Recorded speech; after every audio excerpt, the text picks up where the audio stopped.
Je ne me souviens pas avoir déjà vu un chef de l'État béninois s'entourer de cette catégorie de nos concitoyens pour échanger, mais vraiment sans filtre avec eux.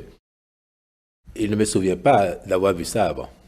Et maintenant, qu'est-ce qui va changer? Il leur a dit, vous savez, si le président Talon était un fiefé démagogue, comme on en a déjà connu dans ce pays, il aurait peut-être déjà reçu 3, 4, 5 fois nos concitoyens porteurs de handicap pour les rassurer, à faire des annonces de mesurettes, mais il a dit chaque fois non. Pourtant, on sait qu'il y avait une attente en place. Et lui-même, la ministre des Affaires sociales vous l'a dit, chaque fois qu'il a évoqué la question, il a toujours dit « je veux d'une action structurée, je veux de quelque chose d'ambitieux pour impacter véritablement la vie de ses concitoyens qui n'ont pas moins de droits que les autres dans la République ».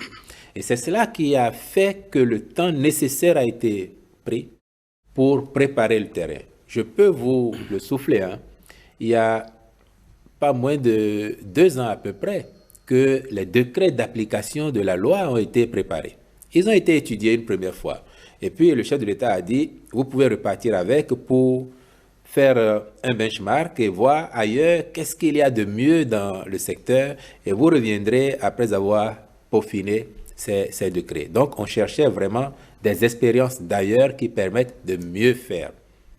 Et puis à l'arrivée, il y a des lignes forces qui se sont dégagées et qui permettent d'entrevoir ce que pourrait être l'action du gouvernement au profit de nos concitoyens porteurs de handicaps divers afin de toucher leur quotidien, mais vraiment de façon positive. Et c'est seulement quand il a eu maintenant la conviction que nous sommes plus avancés, même si ce qui est fait peut encore être parfait, qu'il a décidé de les rencontrer, de discuter avec eux directement et ainsi de pouvoir leur faire quelques grandes annonces. Et puis vous avez entendu, en fonction des catégories de handicap, vous avez dû voir que les besoins sont d'une telle spécificité qu'il fallait vraiment aller voir dans les détails ce qui conviendrait à chacun dans la gestion de son handicap. C'est ainsi que le président de la République l'a annoncé. Nous avons réfléchi et nous partirons sur la défiscalisation, par exemple, des moyens de transport pour ceux qui ont des handicaps moteurs lourds, qui ont des difficultés à se mouvoir, à se déplacer et qui n'ont pas toujours les moyens d'avoir des équipements de qualité. Nous irons sur la défiscalisation, par exemple, les moyens de transport pour ces personnes-là, les appareillages aussi, les instruments dont ils peuvent avoir besoin. Cela est envisagé. Donc, vous voyez, rien que pour cette catégorie de personnes, ce qui est prévu. L'avènement prochain de cette carte dont parle le président de la République pour l'égalité des chances, la carte qui permet de dire, oui, telle personne est porteuse de handicap à tel degré, et pour savoir, en cas d'assistance de l'État ou pour bénéficier des prestations de l'État au profit de ces personnes-là, dans quelle catégorie il faut la mettre pour pouvoir bénéficier de ce qui serait mis en place dans la politique de l'État. Regardez la question, par exemple, de l'éducation. Ça, c'est de façon plus générale pour des personnes.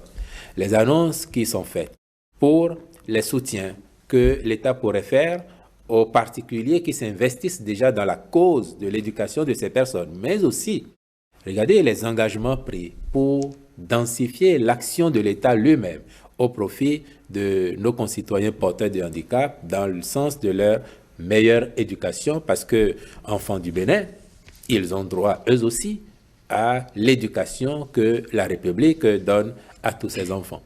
Et puis, quand l'une de ces personnes l'a interpellé sur les décrets d'application de la loi qui a été promulguée depuis 2017, j'y reviens, vous voyez la réponse qu'il a faite. On n'a pas voulu faire presser, juste pour satisfaire. On a pris le temps pour, et maintenant, comme je vous le disais tout à l'heure, les décrets ayant déjà été étudiés, ils vont être actualisés et dans les tout prochains mois, il a dit les premières semaines, donc si vous convertissez les semaines en 2-3 mois, parce que je sais qu'il a dit autour de la fin du premier trimestre, début deuxième trimestre, quelque chose pourrait être annoncé de façon conséquente et chacun aura l'occasion donc d'apprécier ce que le gouvernement entend faire au profit de nos concitoyens porteurs de handicap.